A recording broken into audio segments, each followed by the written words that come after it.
ये है मेरा मधुकामिनी का पौधा जिसमें पिछले 1 साल से बिल्कुल भी फूल नहीं आ रहे हैं। अगर आ रहे हैं तो इक्का दुक्का आ रहे हैं। तो आज हम इसकी रीपॉटिंग करेंगे क्योंकि ये रूट बाउंड हो चुका है और इसको नया घर देना बहुत जरूरी है। तो आइए इसकी रीपॉटिंग करते हैं। मेरा ये जो मधुकामिनी का पौधा है ना, ये घड़े में लगा हुआ है और इसका माउथ छोटा है, तो इसको मुझे तोड़ना पड़ेगा। इसको तोड़ के फिर मैं, ये देखिए, ये पूरी तरह से रूट बाउंड हो चुका है। ये देखिए, रूट्स की इस तरह से जाली बन गई है, इसीलिए इसमें ना तो न्यूट्रिएंट्स एब्जॉर्ब हो पाते हैं और ना ही इसमें पानी पूरी तरह से जा पाता है, इसलिए फ्लावर्स इसमें कम हो गए हैं। अब हम इसकी मिट्टी को पहले हटाएंगे।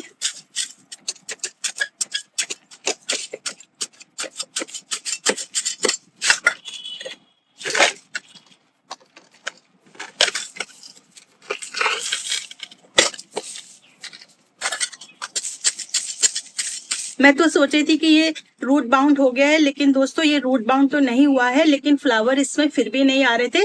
पर अब मुझे समझ में आ गया है कि और क्या कारण हो सकते हैं कि मेरे मधुकामिनी में बिल्कुल फ्लावर्स नहीं आ रहे थे।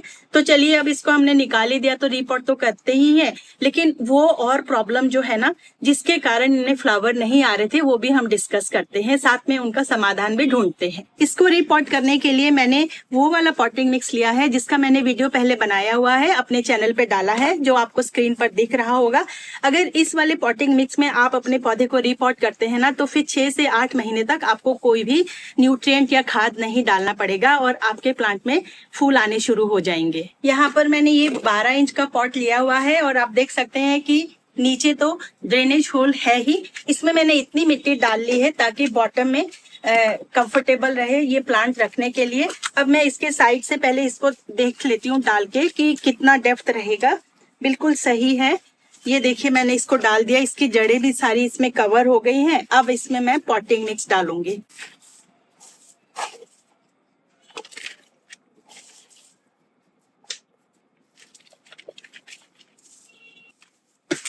थोड़ा सा इस तरह से टैप करके मिट्टी को दबाना पड़ेगा।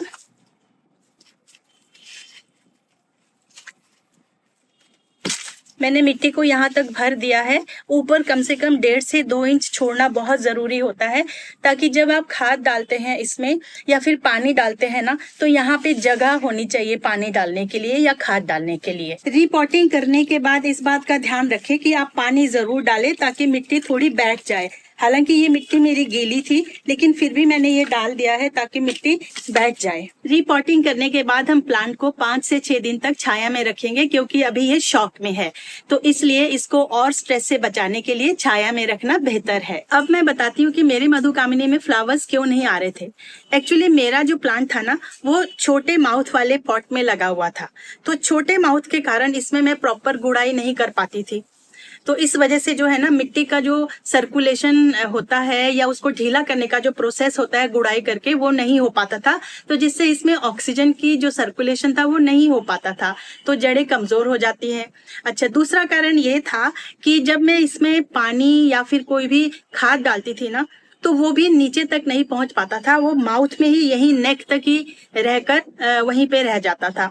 तो इसकी वजह से जो है ना, पूरा जो खाद या न्यूट्रिएंट का जो पोषण था ना, वो इस पौधे को नहीं मिल पाता था। तो ये 2 कारण थे। तो सबसे जरूरी है फ्लावर्स पाने के लिए पौधों की गुड़ाई होना बहुत जरूरी है मिट्टी की, ताकि आप मिट्टी को उलटते पलटते रहें और ऑक्सीजन मिलता रहे और उनको ब्रीदिंग में कोई प्रॉब्लम ना हो। दूसरी बात यह है कि टाइम टू टाइम खाद तो देना है, लेकिन उसका एब्जॉर्प्शन भी होना बहुत जरूरी है, ये भी आपने देखना है।